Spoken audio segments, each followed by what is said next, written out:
ఉద్యోగులు, ఉపాధ్యాయుల సమస్యల పరిష్కారానికి యూటీఎఫ్ రణబేరి 3.0లో భాగంగా కృష్ణా కలెక్టరేట్ ఎదుట ఏప్రిల్ 1వ తేదీన ఒకరోజు నిరాహార దీక్ష చేపట్టనున్నట్లు ఆంధ్రప్రదేశ్ ఉపాధ్యాయ ఐక్య ఫెడరేషన్ యూటీఎఫ్ రాష్ట్ర కార్యదర్శి కేఏ ఉమామహేశ్వరరావు తెలిపారు. నిరాహార దీక్ష నోటీసులు శనివారం రాత్రి డిఆర్ఓ చంద్రశేఖర్ కు అందజేసినట్లు పేర్కొన్నారు.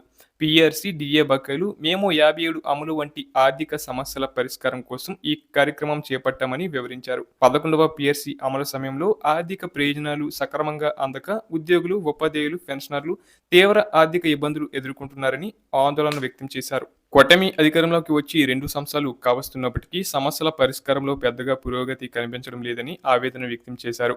ఉద్యోగులకు 12వ పీఆర్సీ 2023 జూలై నుంచి అమలు కావాల్సి ఉందని పేర్కొన్నారు. అయితే ఇప్పటి వరకు పీఆర్సీ కమిషన్ను నియమించలేదని విమర్శించారు. పెండింగ్ డిఏలు విడుదల చేయకపోవడం, రిటైర్డ్ ఉద్యోగులకు 18 నెలలుగా గ్రాట్యుటీ, లీవ్ ఎన్కాష్మెంట్ చెల్లింపులు జరగకపోవడం ఆందోళన కలిగిస్తున్నాయని పేర్కొన్నారు.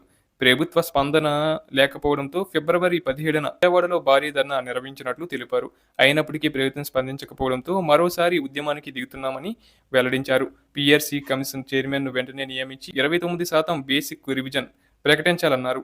పెండింగ్ డిఏలు విడుదల చేయడం, ఉద్యోగులు, పెన్షనర్ల బకాయిలు చెల్లింపునకు స్పష్టమైన రోడ్ మ్యాప్ ప్రకటించాలని చెప్పారు.